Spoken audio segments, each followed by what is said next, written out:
¿Listo?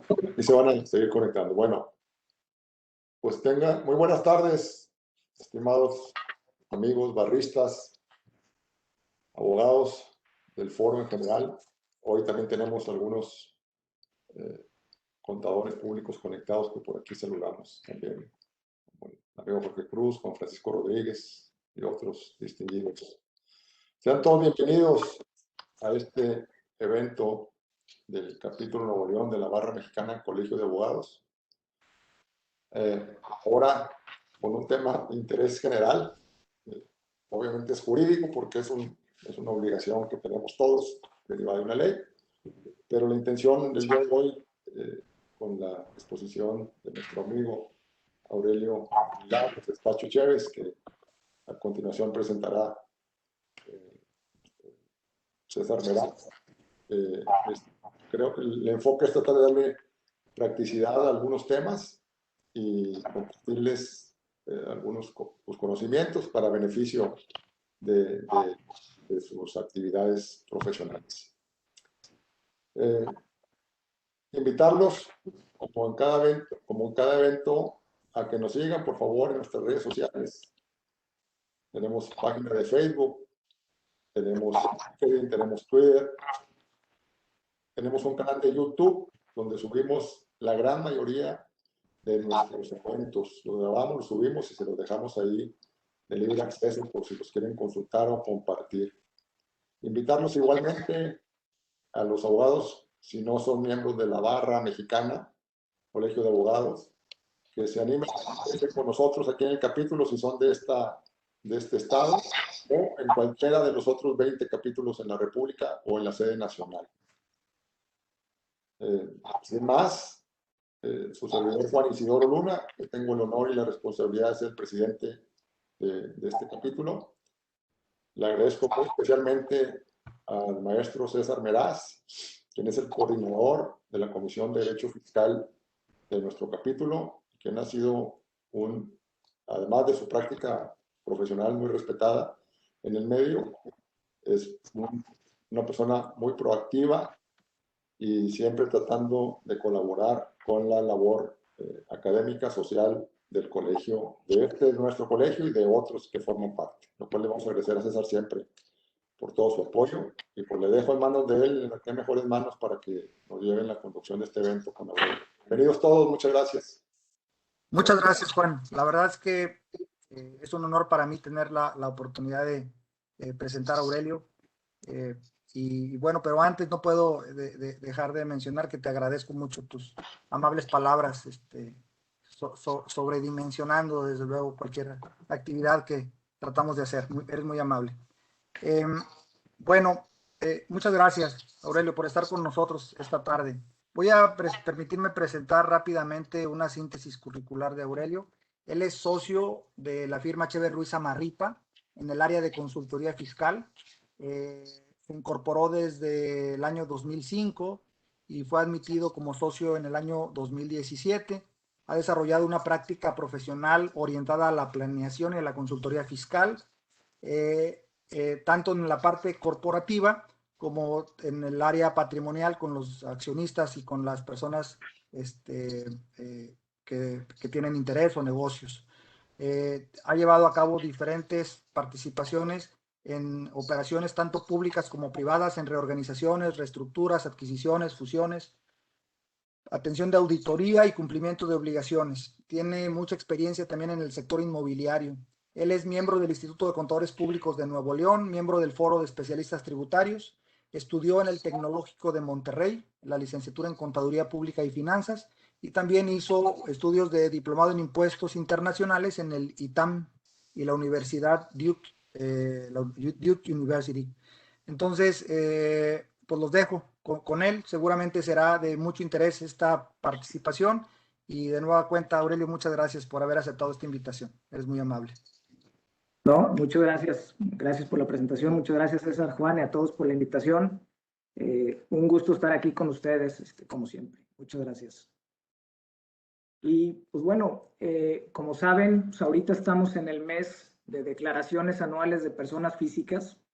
El plazo establecido en la ley para la presentación normalmente vence en el mes de abril. Ahorita, por un plazo extraordinario que nos da la autoridad, el plazo se va hasta el 31 de mayo. Pero sin duda es muy importante pues darle la importancia que requiere y pues estar al tanto de todo lo que requerimos para presentar y toda la información que debemos de tener para presentar nuestra declaración anual. Y bueno, me invitaron para platicarles un poco. Trataré de ser lo más práctico posible. Es un tema no complicado, pero que tiene muchas aristas. Me enfocaré en los principales puntos y desde luego cualquier pregunta o duda, con mucho gusto la podemos ver.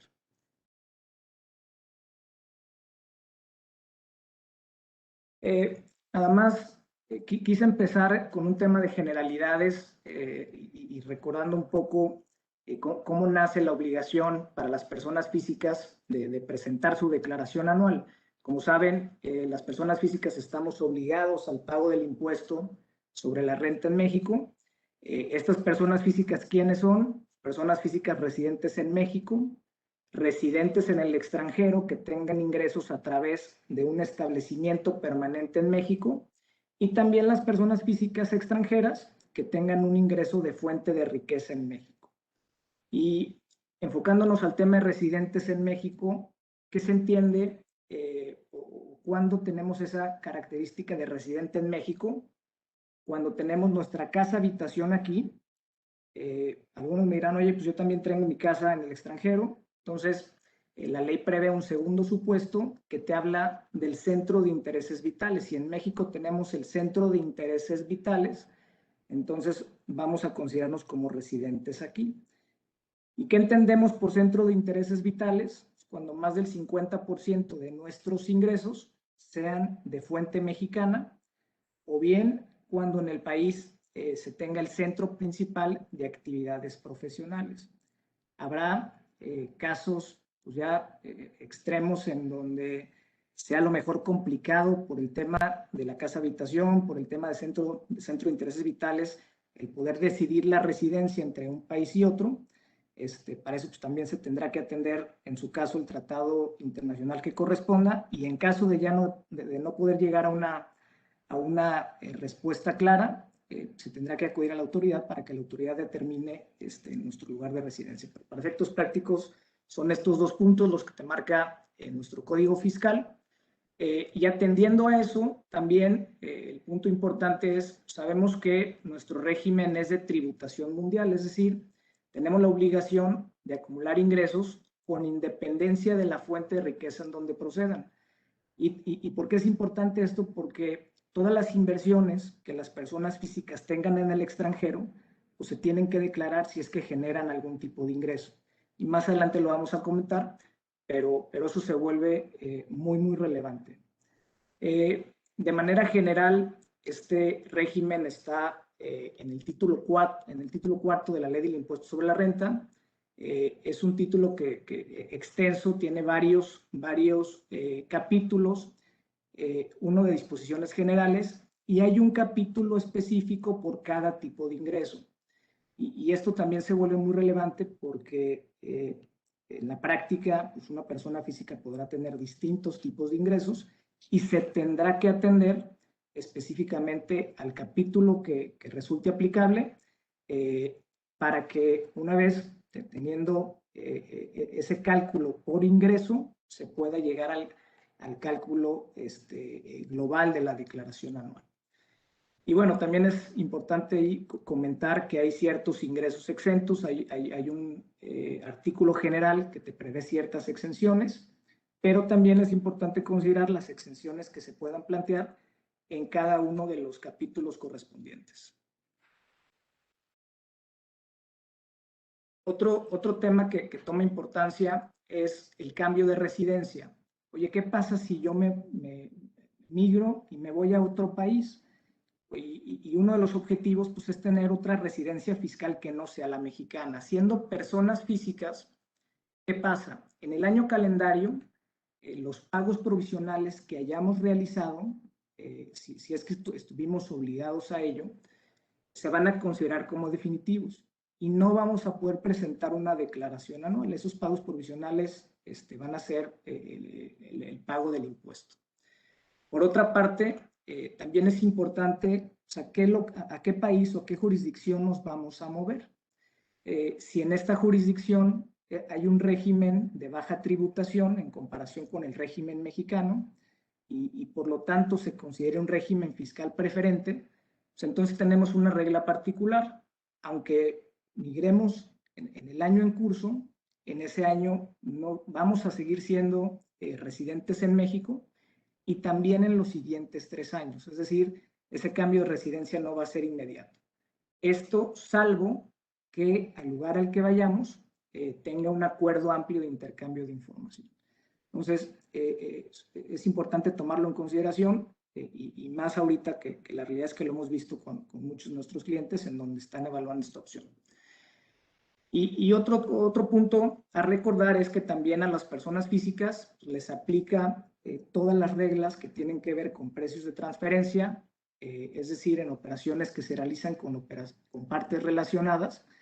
Y pues estas operaciones, como saben, tienen que estar a valor de mercado y tienen que ser, las contraprestaciones tienen que estar pactadas como si se llevasen a cabo con un tercero. Entonces esto también se vuelve relevante y más cuando a lo mejor la persona física tiene la cachucha de socio o accionista de una sociedad o de varias, esto también se vuelve y toma mucha relevancia, ¿no? ¿Cómo está construido este título? Como les comentaba, pues hay varios capítulos, uno por cada tipo de ingreso. Y los ingresos que se identifican son los que pongo aquí en la lámina, es sueldos y salarios, actividades empresariales y profesionales, arrendamiento, enajenación de bienes, adquisición de bienes, intereses y entre otros. Y hay otro capítulo que es de los demás ingresos, todos los que no se consideraron o que no entran en estos capítulos específicos, los vamos a mandar a este capítulo 9 de demás ingresos para realizar el cálculo correspondiente.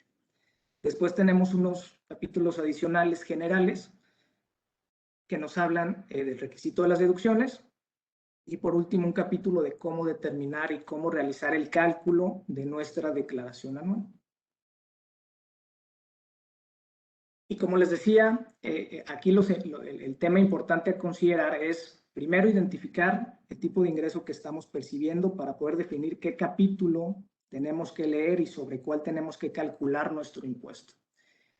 Tenemos que revisar si en función de esos ingresos que tenemos algunas exenciones, irnos primero al artículo general que nos marcan, que nos da un listado extenso de exenciones, y a su vez combinarlo pues, con cada uno de los capítulos porque cada uno prevé también ciertas exenciones particulares. Entonces, tenemos que hacer ese doble análisis, irnos a las reglas generales, a las reglas particulares desde luego, y salvo que la regla particular no nos impida aplicar algo, una exención de los que te marca el artículo 93, pues se podrá realizar.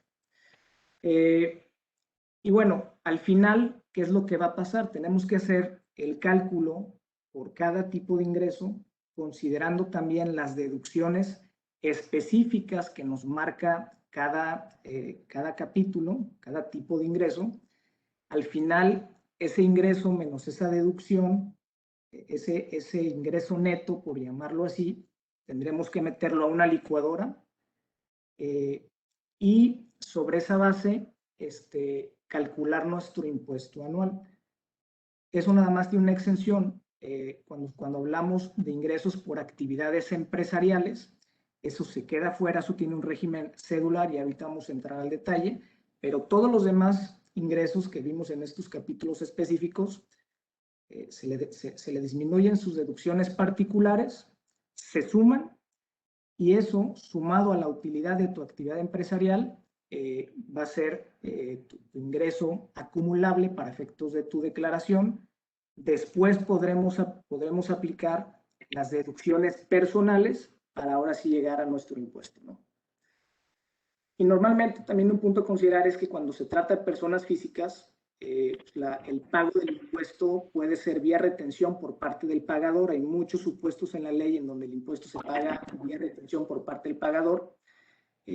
Cuando hay un notario, también hace las retenciones correspondientes en ciertas operaciones, y en los demás casos, la persona física pues, es la que tiene que hacer el cálculo y presentar sus pagos provisionales en su caso.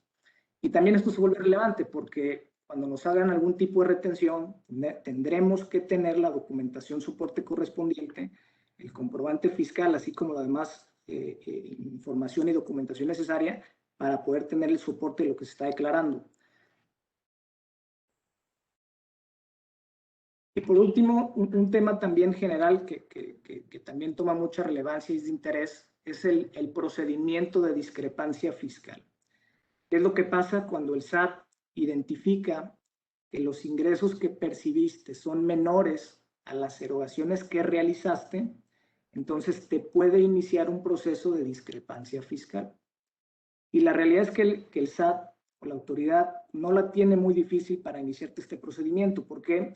Porque ahorita recordemos que la mayoría de las operaciones que se realizan pues, están timbradas y están soportadas con un CFDI, y ese CFDI pasa por los sistemas del SAT.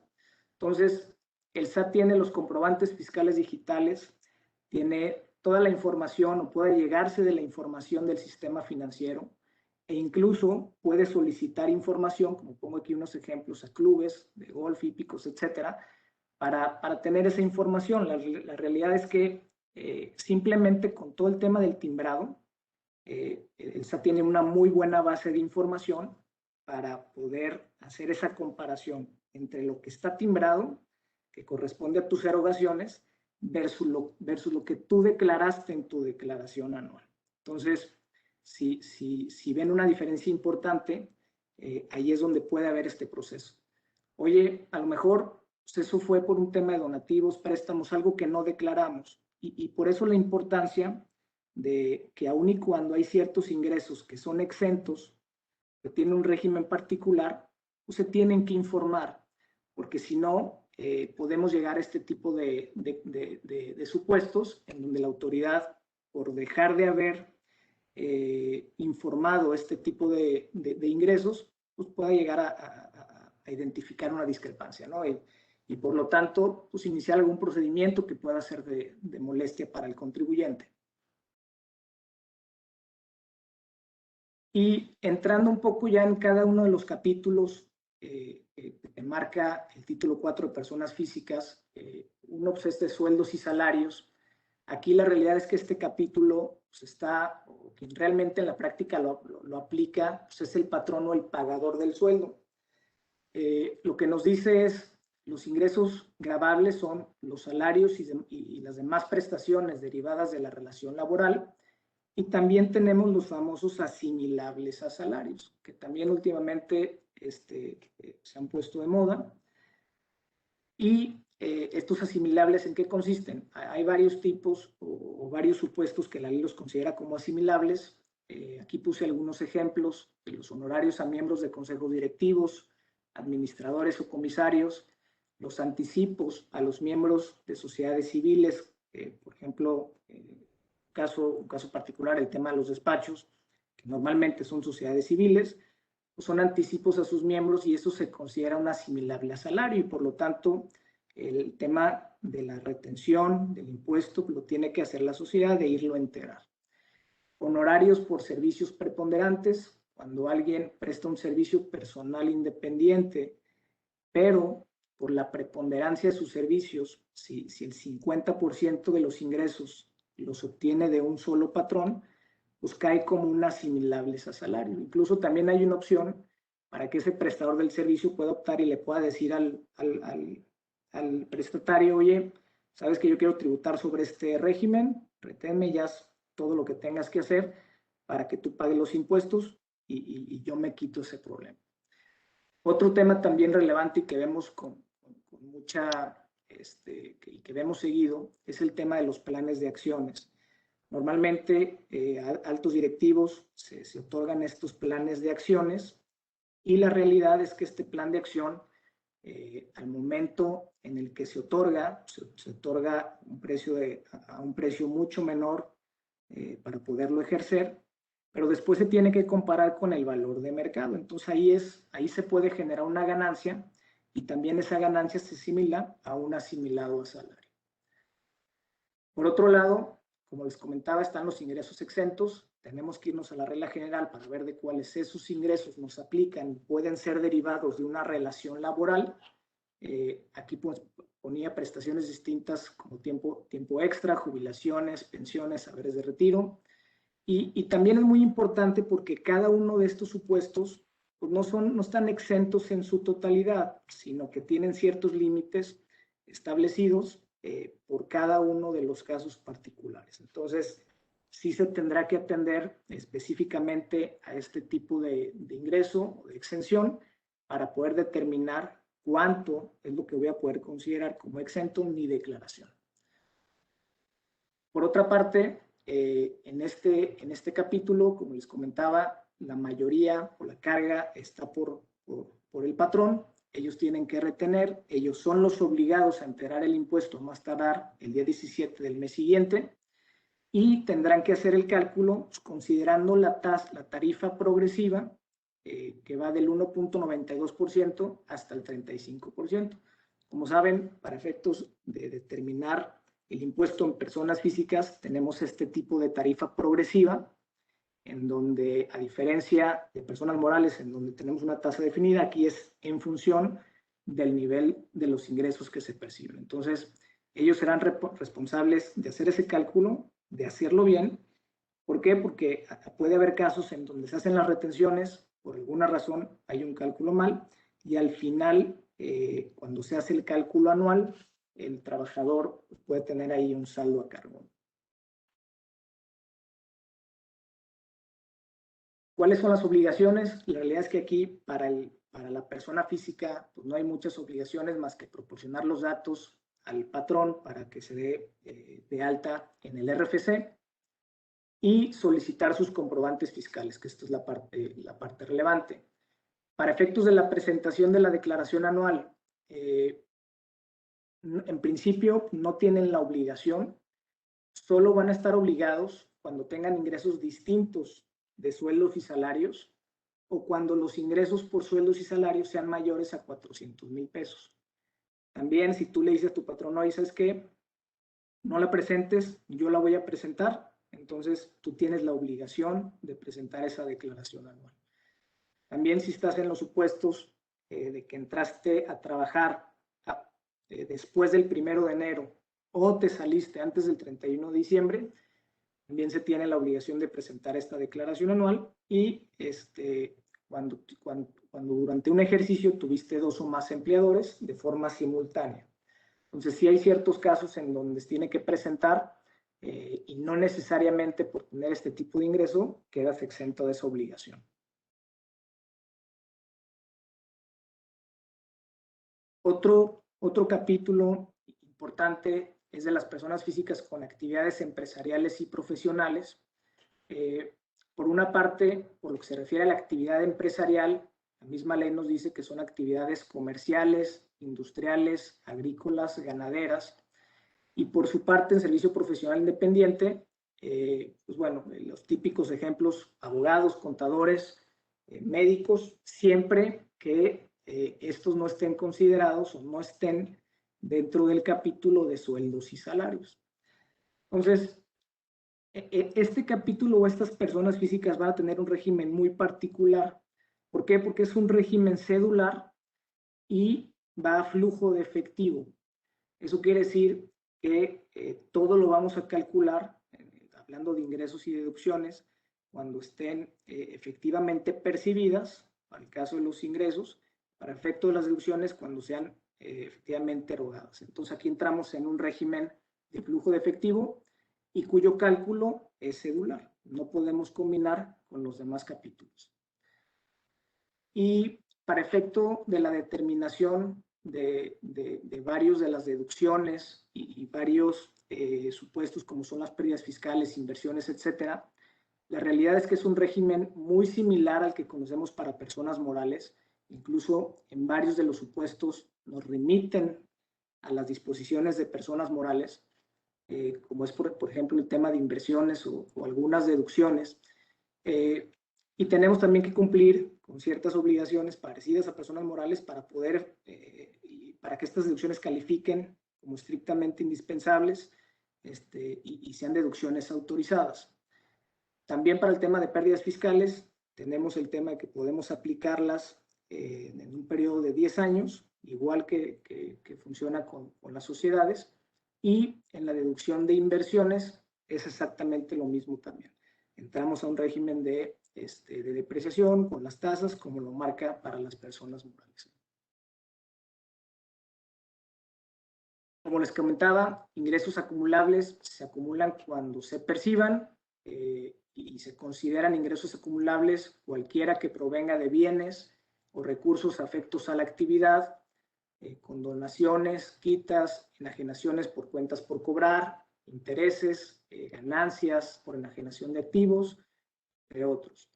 Y deducciones, las que comentábamos, adquisiciones de mercancías y materias primas, devoluciones, descuentos, bonificaciones, gastos, intereses, entre otras. ¿Qué obligaciones tienen las personas físicas que realizan este tipo de actividades? O sea, ellos sí tienen que presentar su declaración primero mensual de pagos provisionales a más tardar el día 17 del mes posterior. Para hacer el cálculo de estos pagos es igual también que las personas morales, sobre una base de ingresos y deducciones acumulativos por todo el periodo, disminuyendo PTU y pérdidas también como se plantea para las personas morales, y también permitiendo el acreditamiento de los pagos provisionales previos y las retenciones. También tenemos que usar para determinar estos pagos mensuales la tarifa que nos marca aquí el artículo 96, que es, como les comentaba, la tarifa en función del ingreso, para ir determinando este adelanto de pagos durante el año. ¿Qué obligaciones? Ellos sí tienen una mayor carga. ¿Por qué? Porque tienen que inscribirse al RFC, tienen que llevar contabilidad, tienen que expedir y recabar todos los comprobantes fiscales correspondientes a las operaciones que realicen, tienen ciertas declaraciones informativas, y bueno, aquí ponía el elaborar balance, levantar inventario, etcétera, pero pues es obligaciones también, como les comentaba, muy parecidas a un régimen de persona moral. Dentro de este capítulo también se prevé una sección especial que se llama régimen de incorporación fiscal, el famoso RIF. Y este es un régimen muy particular para contribuyentes con ingresos menores a 2 millones de pesos. ¿Cuál es la particularidad de este régimen? También funciona a flujo de efectivo, y esto lo que te da es un beneficio. Cuando tú entras a este régimen, por el primer año te dan el beneficio de quitarte el 100% del impuesto sobre la renta a cargo que tienes. Entonces, el primer año del impuesto sobre la renta que se determine, el 100% te lo van a dar como beneficio. Después, año con año, eso va a ir bajando un 10%. El segundo año vas a pagar únicamente el 10% del impuesto sobre la renta que generes, el tercer año el 20% y así sucesivamente. Entonces, ¿qué es lo que quieren buscar con este tipo de régimen? Pues que todas aquellas personas que estén en el sector informal vengan, se regularicen y pues entren en este régimen que sí les da un beneficio pues por 10 años al menos, ¿no? Sin embargo, sí está muy acotado la entrada a este régimen, solamente para ciertas personas. Por ejemplo, socios y accionistas no pueden participar. Si participamos también en personas morales con fines no lucrativos, tampoco. O sea, sí hay ciertas excepciones que hay que considerar. No todos pueden aplicar este régimen, pero sin duda para ciertas personas físicas que nunca han estado incorporados en el Registro Federal de Contribuyentes, pues puede resultar atractivo, ¿no?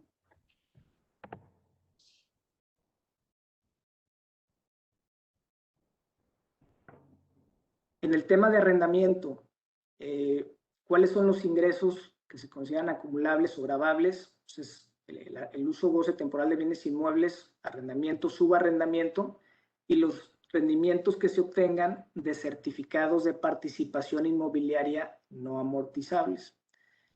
Y aquí, como a lo mejor habrán escuchado, este capítulo de arrendamientos nos da dos opciones para efectos de las deducciones. Uno es todas las deducciones normalitas que generamos por estar en esta actividad, temas de mantenimiento, predial, luz, etcétera.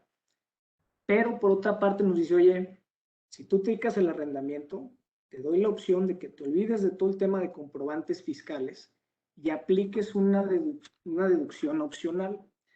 Y esta es la famosa deducción ciega, que lo que te dice es, tú puedes aplicar como deducción el 35% del ingreso que obtengas, más el predial. Entonces te quitas de toda la carga administrativa de temas FDIs, en qué gasté y tal, y es una opción directa que plantean para disminuir esta pues, carga administrativa, de llevar ese récord de las deducciones.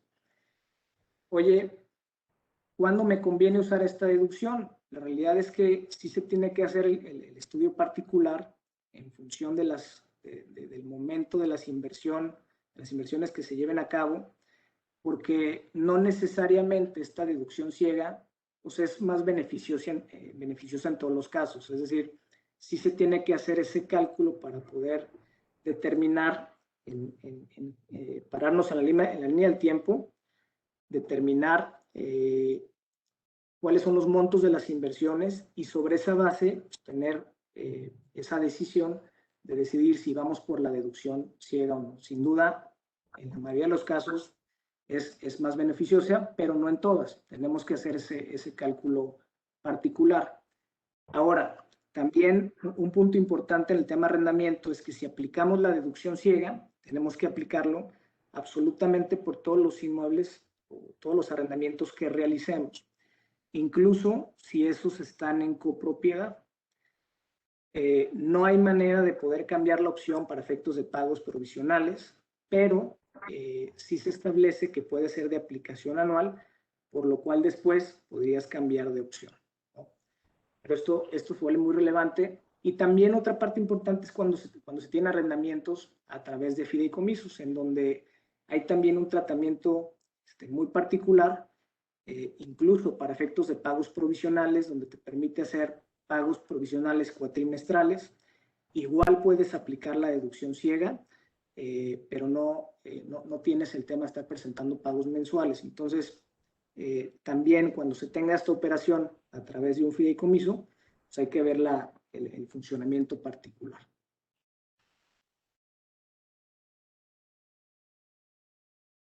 Los pagos provisionales que se realicen son a cuenta del impuesto anual. La declaración mensual, como comentaba, se presenta a más tardar el día 17 del mes posterior, igual con el cálculo de la tarifa progresiva hasta el 35%. ¿Qué obligaciones tienen las personas físicas con esta actividad? Inscribirse al RFC, llevar contabilidad, excepto si optan por deducción ciega. En este caso, no tienen la obligación de llevar contabilidad y tienen la obligación de expedir comprobantes fiscales. Y aquí también un punto importante que quise resaltar, en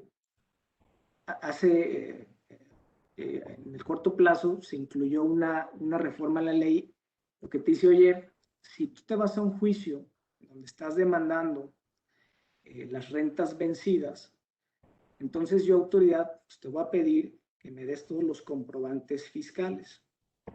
Y si tú no tienes esos comprobantes fiscales que debiste de haber emitido, entonces yo, autoridad judicial, voy a ir a informarle al SAT que tú no expediste esos comprobantes. Entonces, se vuelve pues, muy importante esta parte también de que en cualquier operación de arrendamiento se tengan esos comprobantes fiscales, inclusive, como lo comentaba ahorita, en caso de que se llegue al extremo de un juicio por tema de rentas vencidas. Y pues bueno, también se tendrá que presentar la declaración anual, considerando obviamente los pagos provisionales previamente realizados.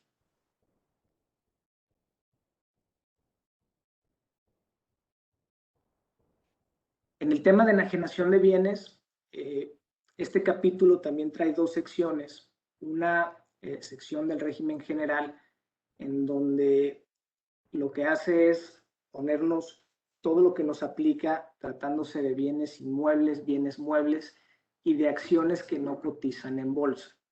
Y por otro lado, tenemos una sección específica que nos habla únicamente del reconocimiento que le tenemos que dar a las enajenaciones de acciones que se lleven a través de la bolsa de valores. Entonces, sobre esa base, en este capítulo tenemos que partir de esos dos supuestos.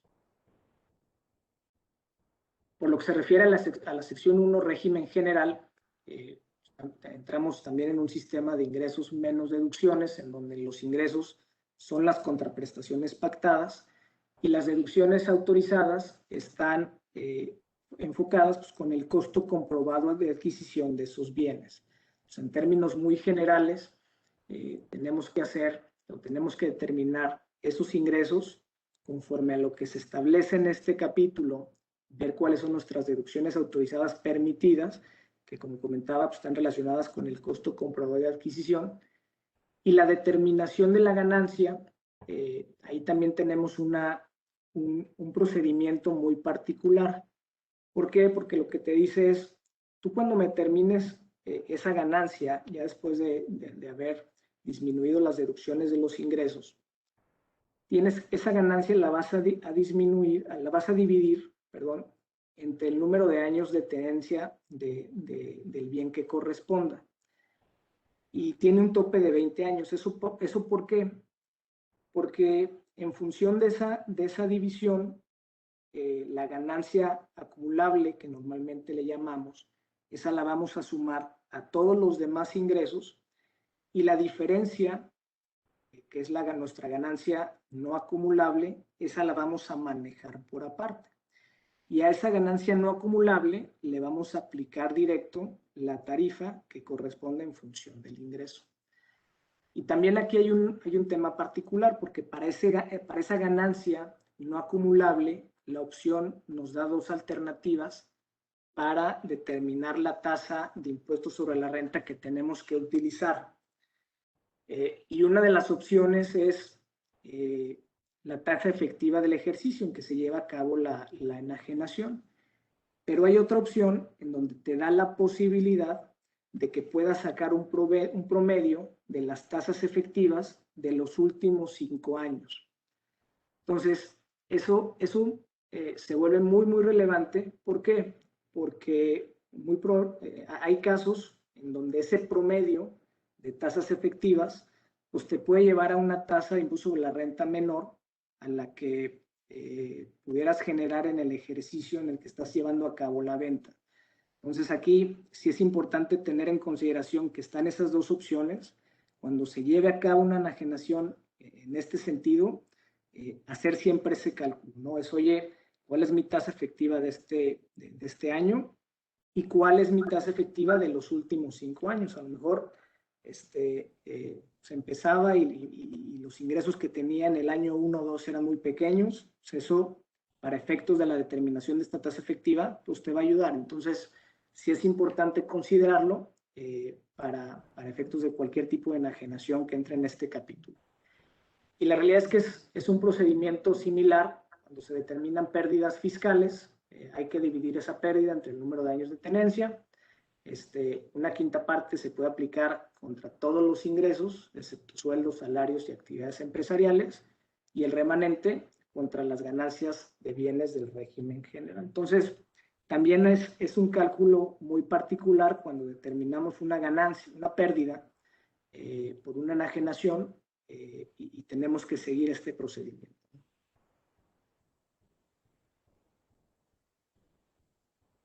Tratándose de enajenación de acciones en bolsa de valores, esta sección lo que nos dice es, oye, todas las acciones que se enajenen a través de la Bolsa Mexicana de Valores, de esta nueva bolsa que es Viva y del SIC, del Sistema Internacional de Cotizaciones, esas te las voy a grabar al 10%. Eso no te lo voy a llevar al 35%, que es la tasa máxima, como es en la sección anterior. Entonces, cuando tenemos portafolios de inversión, pues esto se vuelve muy relevante, porque todas estas enajenaciones de acciones están sujetas al pago únicamente del 10%. Cuando son operaciones que se llevan a cabo en México, interviene un intermediario financiero autorizado. Este intermediario es quien tiene la obligación de calcular las ganancias o pérdidas y él nos tiene que emitir una constancia con el resultado de las operaciones. Entonces, esta constancia es importante porque es la que tiene que ir en nuestra declaración anual. ¿Qué pasa con el tema de las cuentas en el extranjero? Aquí, aquí no va a haber un CFDI, no va a haber algo que se pueda cruzar por parte de la autoridad y que pase por los sistemas del SAT para que ellos lo puedan considerar en la declaración anual que normalmente está precargada. Aquí la obligación es de cada una de las personas físicas porque tienen que efectuar el cálculo y pues, obviamente eso se tiene que incorporar en la declaración y pagar el impuesto. Y esta parte también toma relevancia. ¿Por qué? Porque normalmente la información que tenemos de esas inversiones pues, son nuestros estados de cuenta. Y no podemos hacer un cálculo y revisar el estado y decir, oye, pues entre el inicio y el final, nada más resto y mi diferencia o ganancia son X, 100 pesos. ¿Qué se tiene que hacer? La realidad es que en función del tipo de portafolio que se tenga, el tipo de instrumentos que se manejen, se tiene que hacer, ahora sí que caso por caso. Y sí toma su tiempo y sí es una chamba muy minuciosa, porque tienes que ver operación por operación. Oye, esta venta, ¿cuándo se realizó? ¿Cuándo se adquirió? ¿Se adquirió a través de bolsa o no? Entonces, todo ese detalle tenemos que verlo, y por eso comentaba que se vuelve muy minucioso. Tenemos que verlo operación por operación y determinar por cada una cuál es la ganancia en caso de que se haya enajenado. Y a lo mejor se escucha fácil, pero en algunos casos en donde se tiene que rastrear el costo de adquisición de esos valores o esos instrumentos, pues se vuelve complicado. Tenemos que irnos a la historia para poder identificar ese costo y poder hacer el cálculo correspondiente, ¿no? Obviamente, con todo lo demás que implica, temas de pérdidas y ganancias cambiarias, ajustes inflacionarios, temas de intereses, etcétera. Pero en este caso, tratándose de enajenación de acciones, lo que es importante y lo que me gusta transmitir es operación por operación. No puedes, de alguna forma, con los estados de cuenta, poder llegar a un cálculo global, ¿no?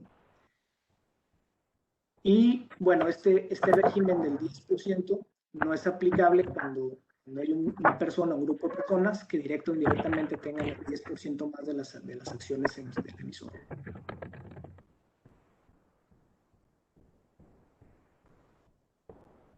Tratándose de intereses, ¿qué se considera interés?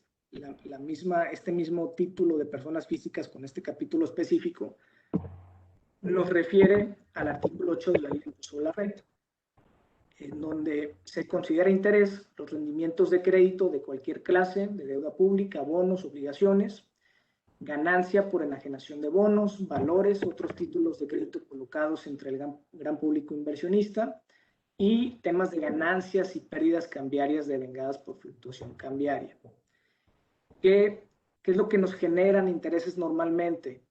Pues inversiones en México, en donde tiene que haber una constancia emitida por los bancos y o casas de bolsa, inversiones en el extranjero, que son los estados de cuenta, y es lo que comentaba hace un momento, y bueno, otro tema es préstamos a terceros, ¿no? Y que eso puede estar también en contratos y estados de cuenta.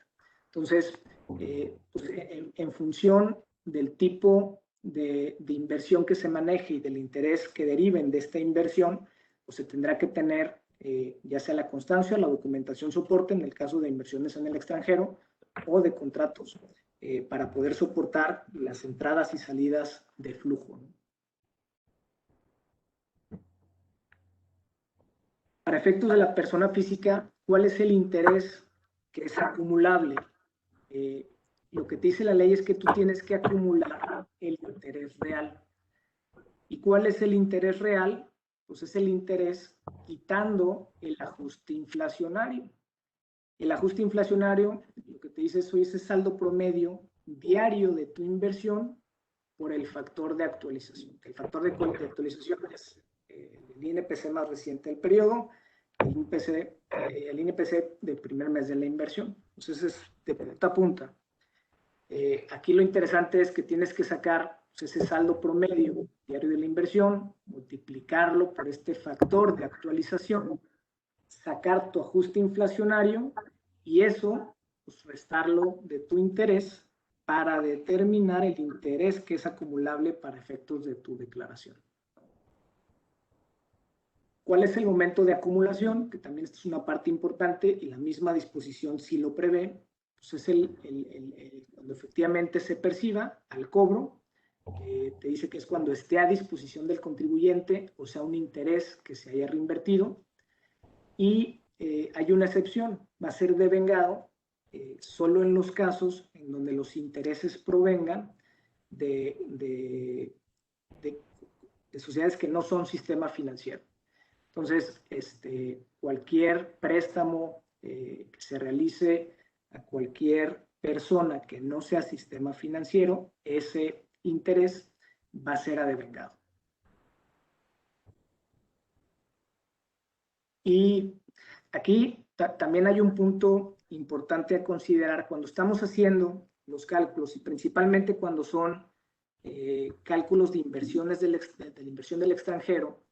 Hablando de intereses, hay dos posibilidades. Una es hacer mi cálculo conforme al capítulo 6, que es de ingreso por intereses, o hacer mi cálculo conforme al capítulo 9, de más ingresos. Este capítulo 9 expresamente te provee esta opción en donde te dice, oye, pues cuando tengas este tipo de ingreso por interés del extranjero, puedes, en lugar de aplicar el 6, aplicar el 9. Y es un procedimiento que tiene sus particularidades y por lo tanto, cada que se haga ese cálculo, se tiene que prever esta opción para poder determinar pues, cuál es la que más te conviene, ¿no? Y la cual es la más beneficiosa, considerando que es una opción prevista en la ley. Algunas particularidades tienen que ver, por ejemplo, con el tema de las pérdidas que se pueden llegar a generar, en donde para efectos del capítulo 6 expresamente te dice que esas pérdidas sí las puedes disminuir de los demás ingresos, excepto sueldos y salarios y actividades empresariales. Pero, por ejemplo, en el capítulo de más ingresos, te dice, oye, no, aquí la pérdida que generes no la puedes disminuir de tus demás ingresos. Ya que generes una ganancia conforme al capítulo 9, entonces la puedes disminuir. Oye, pues ¿y en función de qué voy a determinar? Pues hay muchos factores que están en juego, ¿no? Tipos de cambio, inflación, etcétera. Entonces, aquí sí se vuelve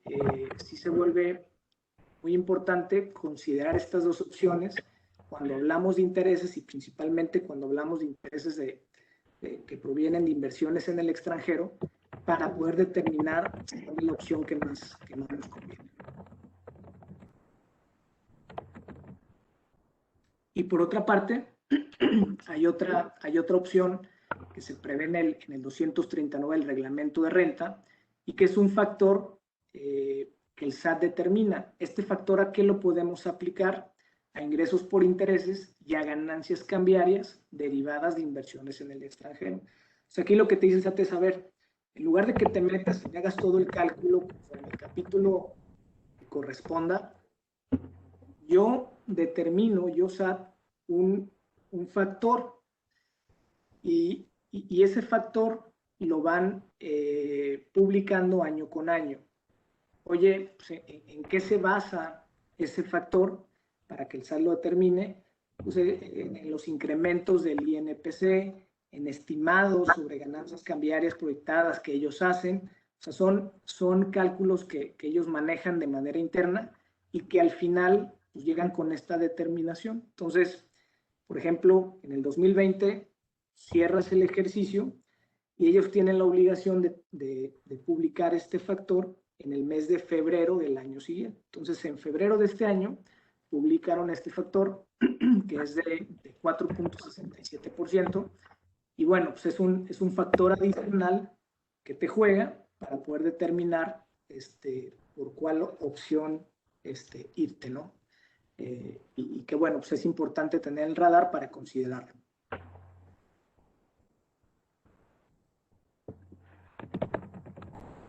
El tema de dividendos, que también esto es un tema que es importante y que es común. Nosotros en la práctica vemos mucho.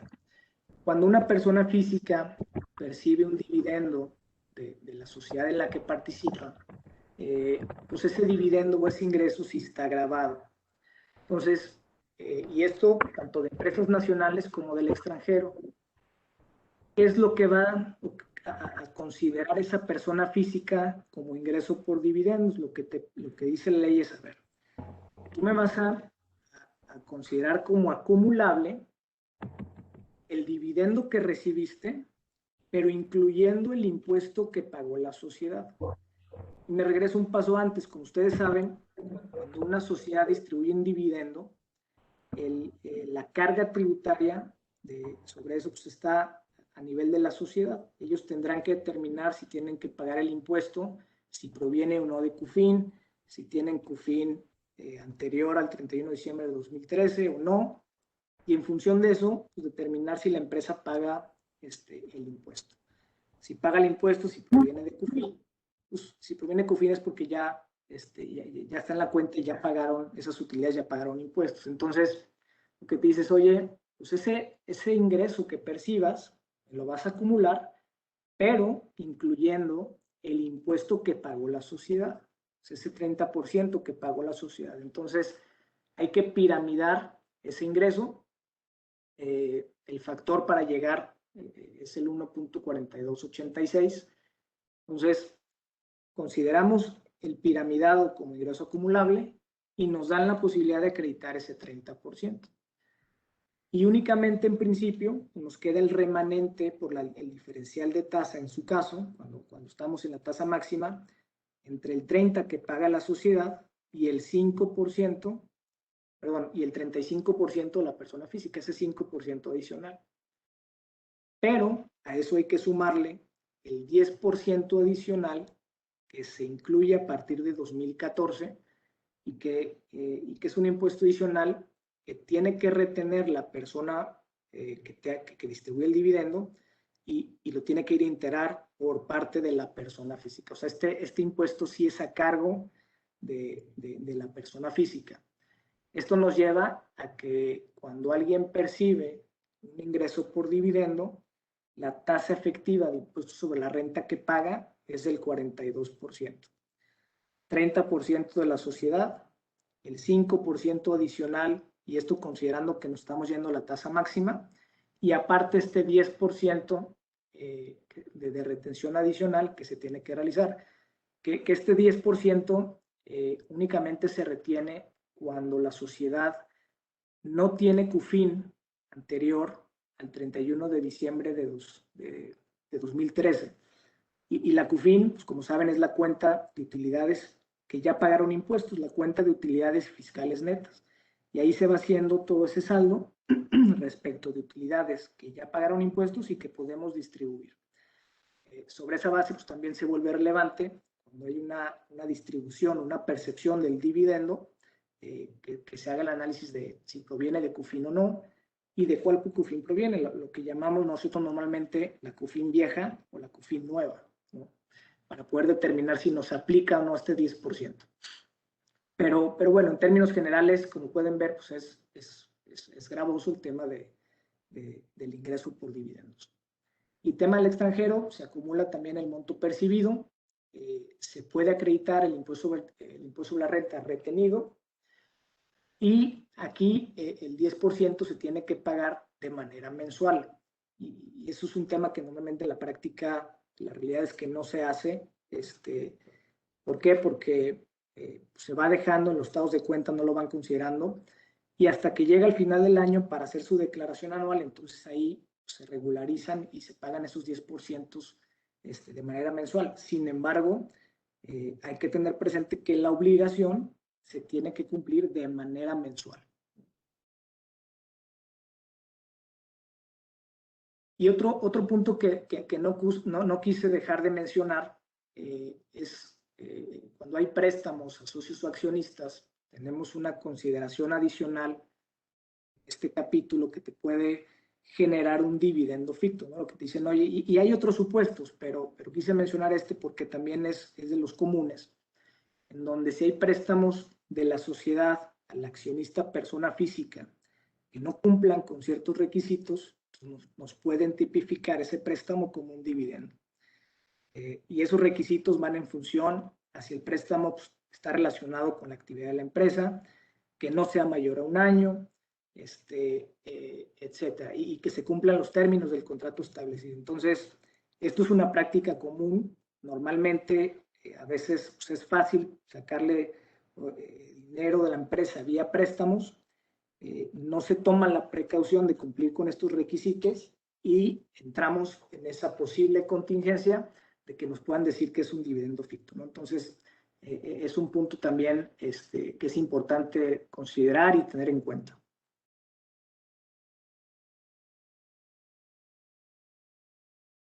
Y hablando en temas de la declaración anual, como les comentaba hace unos momentos, ya que identificamos todos los ingresos que tenemos en los capítulos correspondientes, entonces ya hicimos el cálculo considerando ingresos y deducciones por capítulo, salvo el caso de actividades empresariales, todos los demás los metemos a la licuadora, determinamos nuestra utilidad por actividad empresarial o servicios profesionales independientes y lo metemos también a la licuadora. Sumamos esas dos después de ingresos y deducciones, cada una por capítulo, y ya después vamos a poder aplicar las deducciones personales que están permitidas y que ahorita menciono de manera breve. Como les comentaba al principio, de manera general, lo que te establece la ley es que en el mes de abril tienes que presentar tu declaración. Ya van algunos años en donde este periodo se ha ampliado. Para este año lo ampliaron al 31 de mayo del 2021. No hay necesidad de correr para la próxima semana y presentar. ¿Quiénes la presentan? Como comentaba, pues todos los que tengan este tipo de ingresos, considerando las excepciones que en cada capítulo hay, que principalmente están en salarios. Todas las demás, en principio, pues tienen esa obligación de presentar su declaración anual. Hay unos supuestos, hay un supuesto general que te dice, oye, tienes que presentar tu declaración cuando tus ingresos sean mayores a 500,000 pesos, incluyendo ciertos ingresos exentos, como es el caso de viáticos, enajenación de casa-habitación y herencias. Entonces, imaginemos que a lo mejor no tuvimos ingresos por ningún capítulo y únicamente tuvimos enajenación de casa-habitación o alguna herencia. Si esos montos sobrepasan los 500,000 pesos, tenemos que presentar una declaración anual. Por lo tanto, hay que darse de alta, cumplir con todos los requisitos, pero sí tenemos que presentarla, aunque al final pues, sea un mero tema informativo, ¿no? También, como comentaba, cuando es el régimen de sueldos y salarios, cuando son ingresos mayores a 400,000 pesos o es aviso a tu empleador, y el tema de si entras después del 1 de enero, sales antes del 31, o tuviste dos patrones de forma simultánea, ¿no? Esas son los requisitos generales o los supuestos generales para determinar si estamos obligados o no. Hay una exención particular que si te dice, oye, si tus ingresos por sueldos y salarios e intereses no exceden de 400,000 pesos, pero siempre que tus ingresos por intereses reales no excedan de 100,000, entonces no me la presentes. Y por otro lado, vía una resolución miscelánea fiscal, también nos ponen otros supuestos. Dice, oye, si tú nada más tuviste sueldos y salarios de un solo empleador y no tuviste impuesto cargo en tu declaración y el empleador emitió absolutamente todos los FDIs de nómina por todos los ingresos, entonces no me la presentes. Si tuviste ingresos por intereses nominales que no excedan de 20,000 pesos, que provengan obviamente de instituciones del sistema financiero, no me la presentes. Y pues, también ponen ciertas excepciones y no te aplica a quienes tengan ingresos por pensiones, liquidaciones o indemnización. Y en todos los casos, pues tenemos la obligación de informar tema de donativos, préstamos y premios. Que incluso cuando entramos a la declaración anual, cuando entramos al portal, ya para llenarla normalmente, pues ya sale todo precargado, o la mayoría, ¿no? Y eso también es importante porque no nos podemos confiar de que lo que está precargado es lo que realmente es. Hay casos en donde muchas cosas todavía, por algún tipo de falla, no está precargado, o hay algunas que sí están cargadas, pero que no aplican. Y dentro del sistema, pues sí está muy claro y sí te pone el SAT, las pestañas que corresponde por tipo de ingreso. Y también para los datos informativos, pues están también perfectamente bien identificados dónde van los donativos, dónde van los préstamos y dónde van los premios. Así también como el tema de herencias, ¿no? Y enajenaciones de casa-habitación, considerando que nos aplique la exención, que incluso también ahorita comentamos brevemente. Esto es lo que les comentaba, hay que informar préstamos, premios y donativos, siempre que en su conjunto excedan de 600,000 pesos. Si tenemos este tipo de ingreso que es exento, entonces no tenemos que informarlo si no exceden de estos de 600,000 pesos. Si tenemos ingresos por viáticos, herencias o legados o enajenación de casa, habitación exenta, que es lo que también comentaba en la lámina pasada, si en lo individual o en su conjunto exceden de 500,000, tenemos que presentar forzosamente la declaración. Y estos son los datos que les decía, pues bien expresamente identificados en su sección particular y tienen que llenarse. ¿Cuál es? Oye, se me pasó, no los llené, ¿cuál es el riesgo que puedo tener?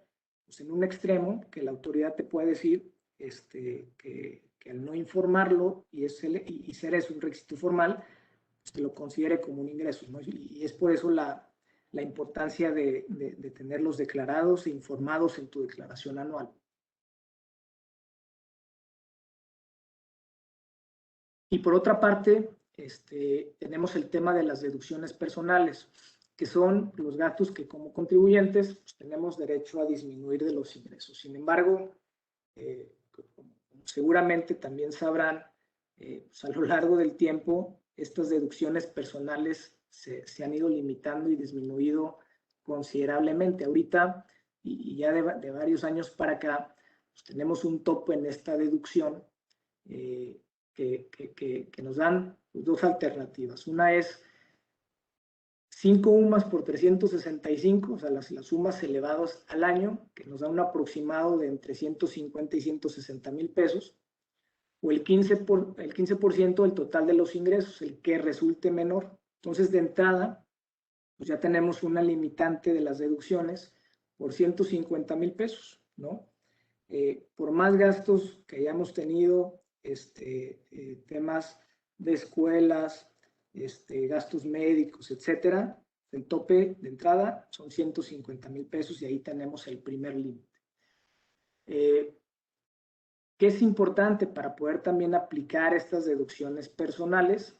Pues que se paguen con cheque, sea vía una transferencia, tarjeta de crédito o débito, y tener obviamente el CFDI correspondiente, ¿no? Que es el que la autoridad va a considerar para precargarlo en el sistema.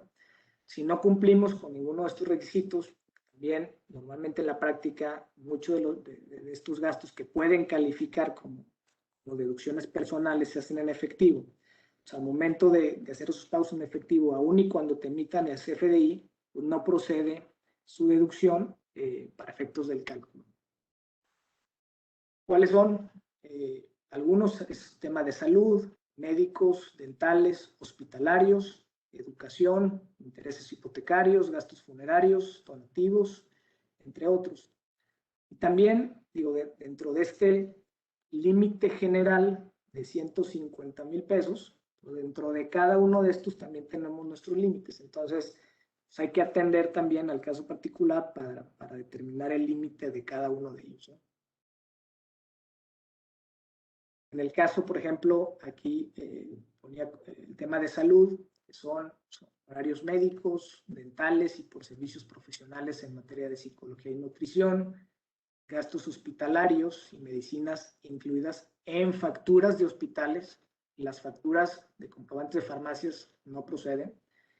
Honorarios a enfermeras, análisis de estudios clínicos, compra o alquiler de aparatos de rehabilitación, compra de lentes, hay un límite de 2,500 pesos por cada persona, y primos de seguros de gastos médicos.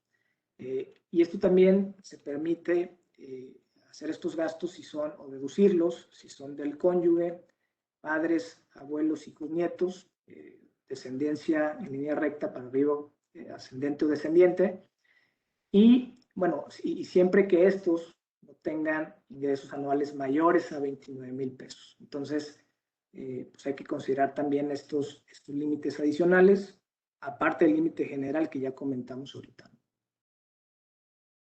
En tema de educación, colegiaturas en instituciones educativas privadas, tenemos montos particulares para preescolar, primaria, secundaria, profesional, bachillerato, que si pueden ver, pues no son cantidades representativas.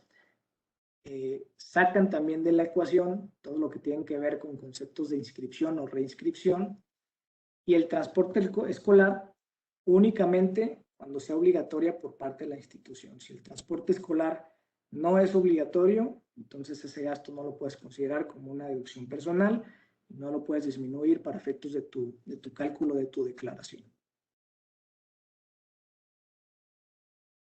Intereses hipotecarios, los intereses reales devengados y efectivamente pagados por créditos hipotecarios, también con ciertas excepciones, cuando ese crédito no exceda de 4.4 millones aproximadamente, que es los 700,000 UDIs.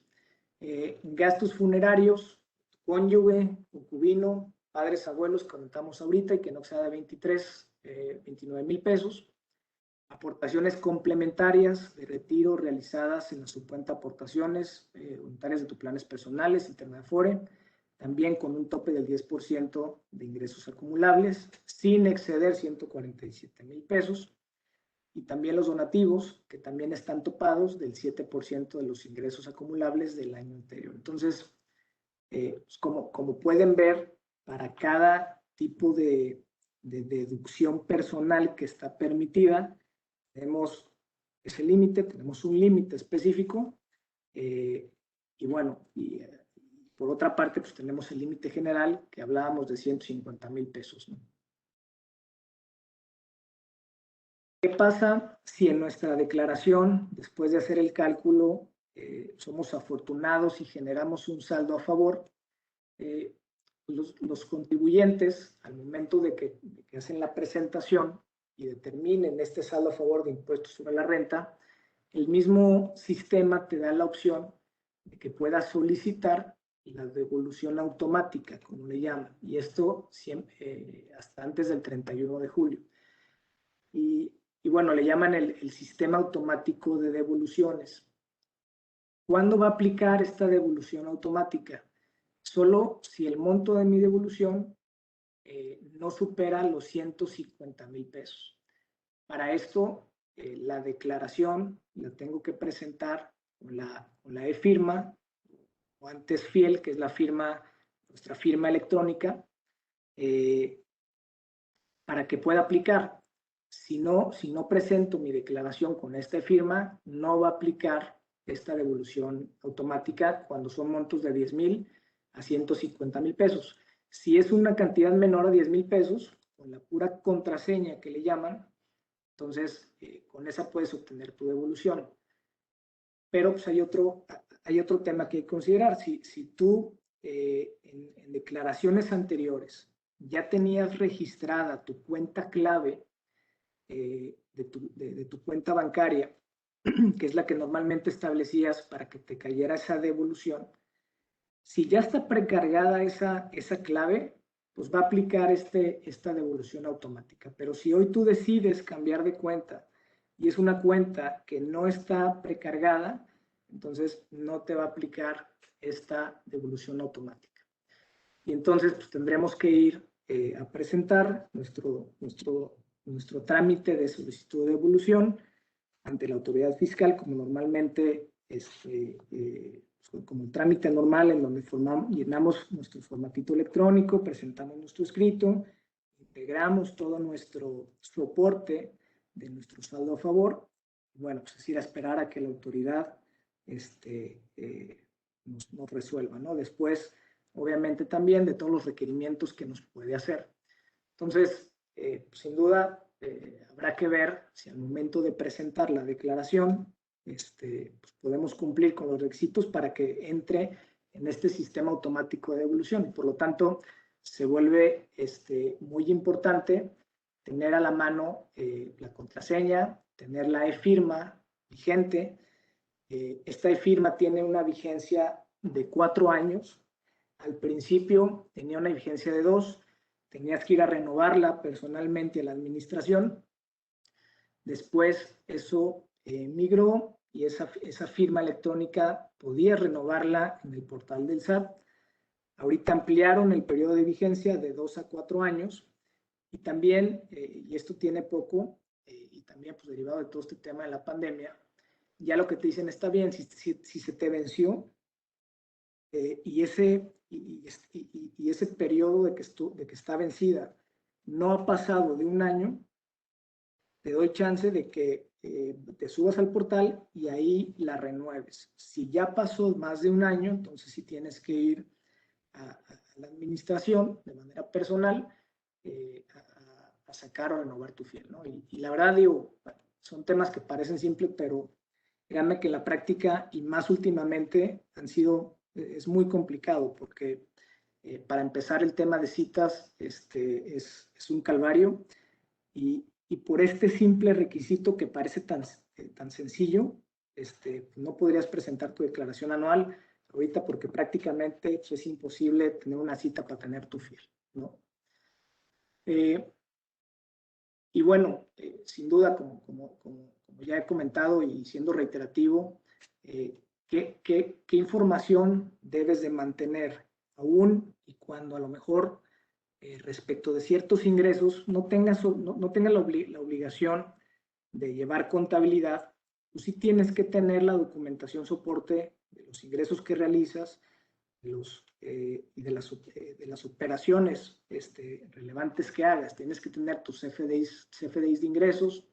En el caso de dividendos, tienes que percatar de que la sociedad te entregue el CFDI correspondiente con el complemento correspondiente, que ya ven que también ahora la emisión de CFDIs es todo un arte, ¿no? Creo que son de los temas que más reglas tienen, y emitir un CFDI es bien complicado. O sea, complicado en la práctica, ¿no? Por tipo de operación.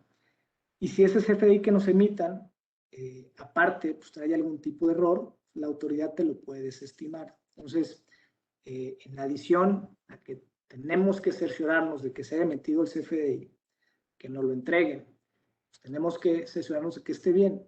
Y eso pues, nos aplica para todo, ¿no?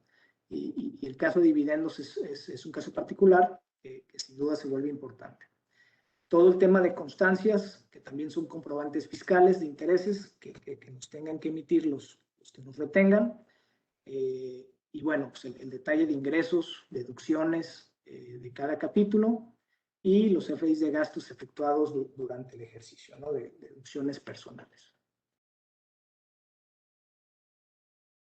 Y hasta aquí llega mi presentación. No sé si haya algunas preguntas o quieren que abundemos en algo adicional, con mucho gusto.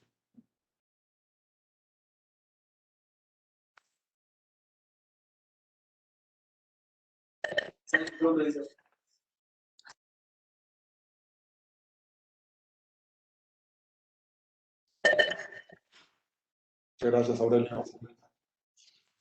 Muy claro, muy completa tu presentación.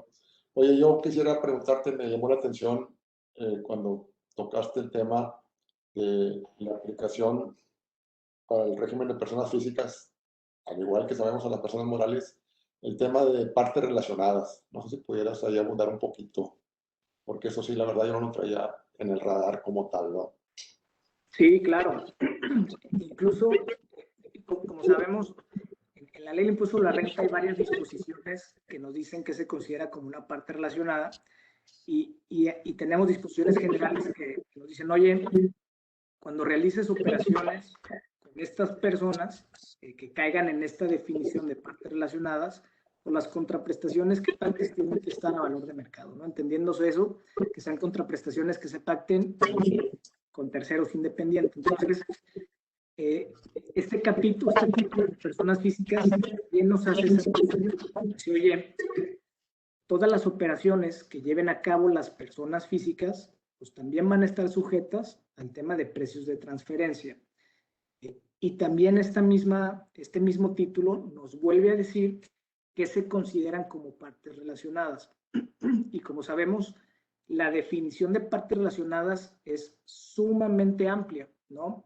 Dice, oye, pues es la persona, si dos o más personas participan en el control, administración, tal, de una sociedad, entonces van a ser partes relacionadas. O sea, si participan, son partes relacionadas. Si participan de la administración, son partes relacionadas. En el control, son partes relacionadas. Entonces, ese supuesto de partes relacionadas es sumamente amplio.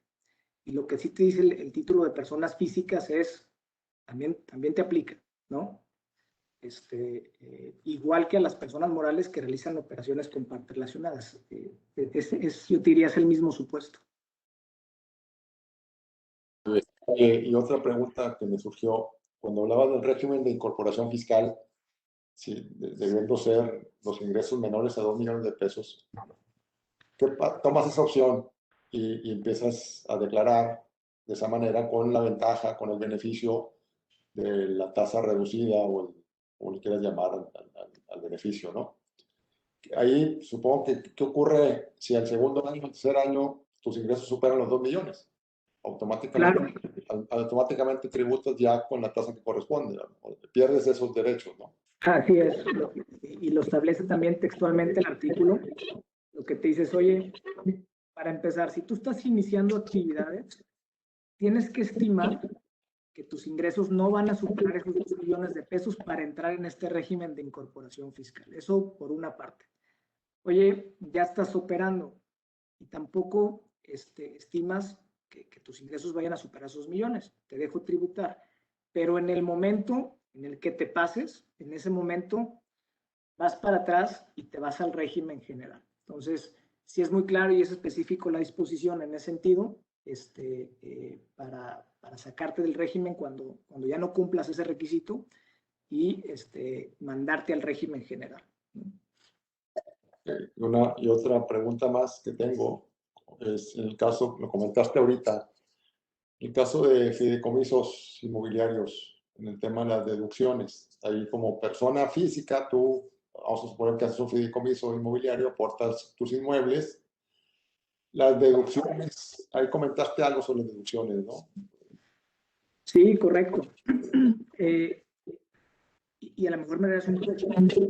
Sabemos para efectos fiscales que los fideicomisos es una figura totalmente transparente. O sea, fiscalmente, si bien tenemos el fideicomiso como un vehículo intermedio, el responsable para efectos fiscales va a ser el fideicomisario, o en algunos casos el fideicomitente si tiene la misma cachucha. Entonces, para eso, considerando esto, si yo tengo este vehículo intermedio como puede ser un fideicomiso, pues la realidad es que fiscalmente no lo veo. Entonces, si yo tengo ingresos por arrendamiento a través de este fideicomiso, sí, el fideicomiso va a recibir las rentas en sus cuentas y al final ese fideicomiso, según lo que yo le diga, pues me los puede dar, pero el mismo régimen como si lo estuvieras en directo. Puedes aplicar las deducciones bajo el régimen normal, en donde tienes que tener todos tus comprobantes, o puedes ejercer la opción de deducción ciega. aún y cuando tengas el fideicomiso. Entonces, hacía esa precisión para no, para no decir, oye, pues entonces si tengo el fideicomiso entro en otro régimen distinto, o sí puedo aplicar la deducción ciega, sí se puede aplicar. Para efectos fiscales es como si yo no lo viera, y no tendrías ningún problema en ese sentido, ¿no? Hay una pregunta de un participante, Jorge Castillo. Una pregunta abierta, si conoces de algún precedente donde haya sido impugnada la improcedencia de deducciones de gastos personales por haber sido pagados en efectivo. No, personalmente no lo conozco, pero me puedo dar la oportunidad de buscar a ver si hay algún precedente en ese sentido. Digo, no sé si también algún abogado que nos esté escuchando lo haya visto. Yo no, en lo personal, últimamente no me ha tocado. La verdad es que es una disposición, es una regla que ya tiene mucho tiempo incorporada, en donde, y que es parejo para personas físicas o morales, donde si tienes esos gastos en efectivo, no van a ser deducibles, ¿no? Y esto pues también nació desde hace varios años con la intención de tener perfectamente identificado todo eso y que esté bancarizado, ¿no? Entonces, digo, a la pregunta expresa, no tengo la referencia de un precedente reciente. No sé si en su momento se haya dado, ¿no? Ahí preguntábamos, César, si conocías tú, ahorita comentábamos con Aurelio, algún precedente donde haya sido impugnada la improcedencia de deducciones de gastos personales por haber sido pagados en efectivo. Si te había tocado a ti algún caso. Fíjate que no, perdón. Fíjate que no me ha tocado, no lo he revisado, pero ahorita antes de que terminen lo checo rápidamente a ver si me encuentro alguno que les pueda compartir.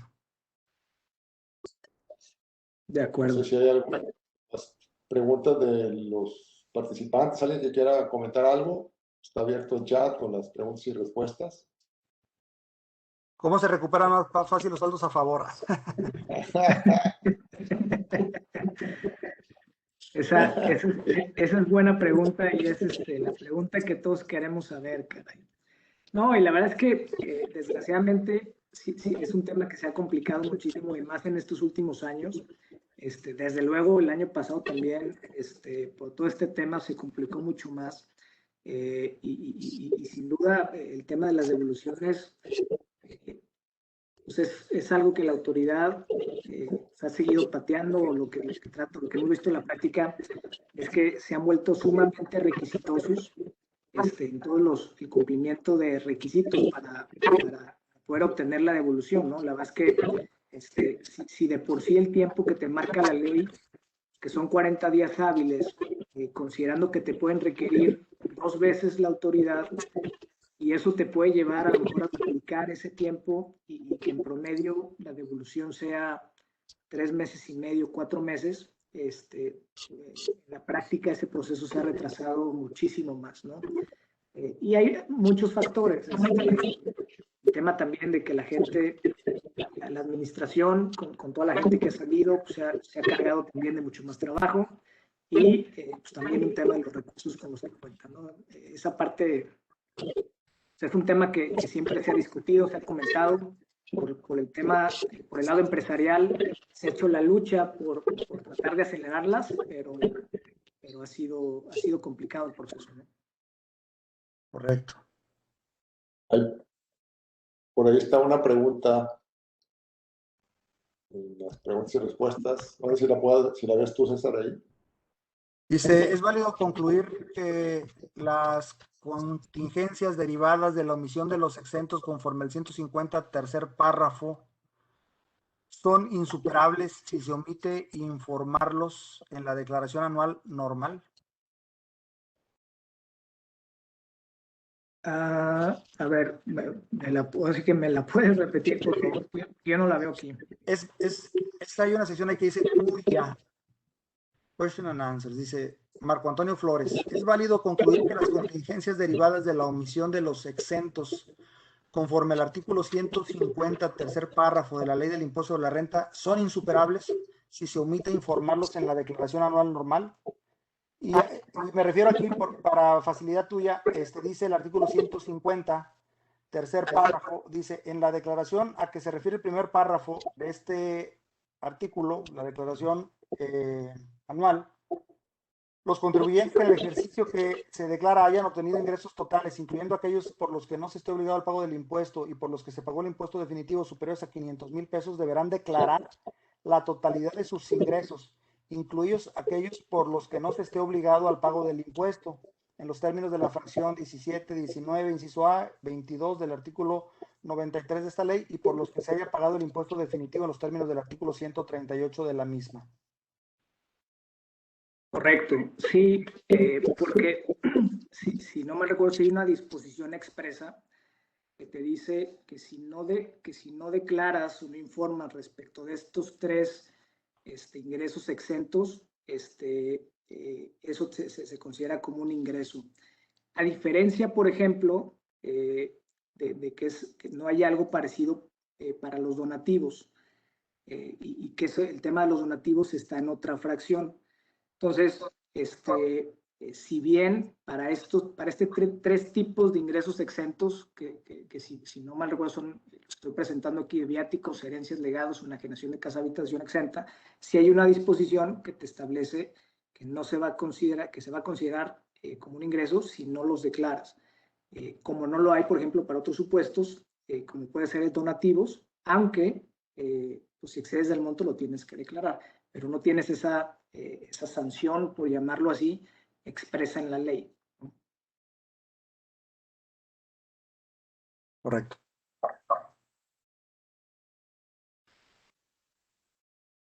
Pues no sé, digo, si no hay ninguna pregunta adicional, a lo mejor creo que...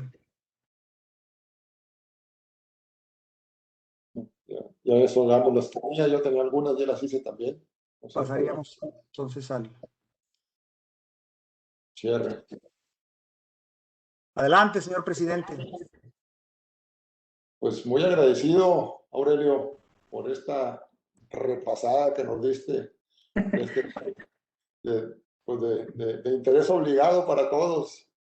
Digo, no deja de ser siempre todo una aventura la declaración, como sabemos, con situaciones de la vida práctica.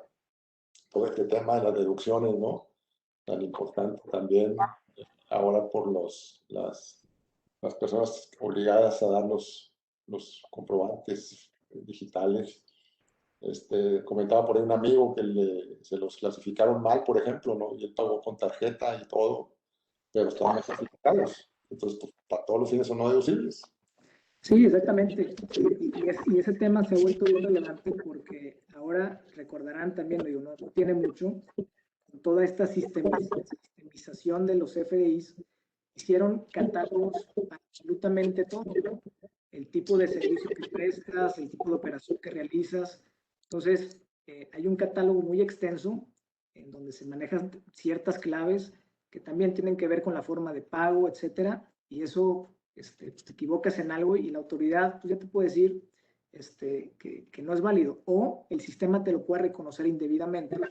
Ese es el tema, con el tema de la emisión, que como decía, pues es todo un arte ahora, ¿no? Fíjate que yo tuve el año pasado un gasto médico, por ejemplo,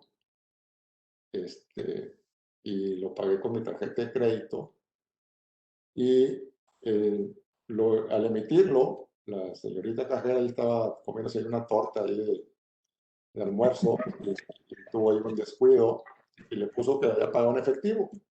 Le reclamo y me dice, ay, es que no puedo, tengo que cancelar y que mañana y que no sé qué. Y yo lo que opté, dije, bueno, pues no lo voy a considerar en mi declaración. Y así lo tenía identificado. Bueno, en mi declaración viene, ¿sí? Ubicado como con pago de tarjeta. O sea, el SAT me lo está reconociendo como deducible. Que efectivamente así fue. Dije, mira, las cosas de ese tipo, ¿no? Y me pasó a mí, no este año, el anterior, un gasto médico también, o algo hace dos, no me acuerdo, donde yo llevaba el control con mi esposa de gastos dentales, por ejemplo. y hubo un gasto de principio de año y ese por alguna razón yo no lo consideré. Entonces mis números y mis cálculos yo no consideraba esa deducción. Y al entrar al portal, pues ahí estaba. Dijo, ¿y este cuándo salió? Le pregunté a mi esposa, dijo, ese fíjate que no te lo pasé. Pues sí, entonces, bueno, son los beneficios, ¿verdad? De alguna manera, está fiscalizado todo, nos Claro. por muchas cosas, en otras, pues tiene esos beneficios, ¿verdad? No, claro, y la realidad es que, o sea, todo el sistema que manejan internamente las autoridades con este tipo de cosas, el tema de comprobantes fiscales, la realidad es que, es que no es nada sencillo, y si llegas a tener o sea, tener todo ese control de las operaciones y tener situaciones como estas, ¿no? Donde, oye, a lo mejor pues el CFDI tal, no lo pedí, no lo tengo yo y no lo tengo identificado, pero ya está precargado porque para poder emitirse pasó por el sistema del SAT, ¿no? Sí, señor. Pues bueno, pues muchísimas gracias. No, al contrario. Aquí te hacemos llegar te logramos llegar allí a tu correo este reconocimiento. Muy amable. Breve, pero que quede constancia de tu generosidad al compartirnos tu tiempo, tu conocimiento. Y pues aquí las puertas de la barra están abiertas para cuando gustes apoyar. No, igualmente disponible y yo con mucho gusto participo en lo que me inviten. Agradecerle de nuevo a maestro César Meraz, coordinador de la Comisión de Derecho Fiscal de nuestro capítulo, que tuvo a bien sugerir y organizar este evento, como varios otros que nos ha ofrecido nuestro amigo César. Muchas gracias, César. A todos los amigos barristas, abogados del foro, contadores que se conectaron, muchas gracias por acompañarnos. Les recuerdo que estos eventos se graban y están disponibles en nuestro canal de YouTube. Muy fácil, lo ubican, canal Barra Mexicana, Colegio de Abogados, Capítulo Nuevo León. Y ahí lo pueden volver a consultar, compartir si hay alguna duda, y a sus órdenes. Sin más, damos por concluido este evento. De nuevo, gracias a todos y pues nos vemos la próxima. Mañana tenemos un evento con ministros de la Corte. Por si gustan conectarse, va a estar abierto en Facebook. Y por ahí está la publicidad de nuestras redes, por si todavía hay oportunidad de que se inscriban. Está el ministro Pérez Dayán y la ministra Margarita Ríos Farjat, mañana en un evento conjunto con los colegios y universidades aquí del estado. Muchas gracias a todos, nos vemos la próxima. Gracias, Sara. Muchas gracias. Que estén bien. Hasta luego. Gracias a Priscila por el apoyo, como siempre. Muy amable, Priscila. Muchas gracias.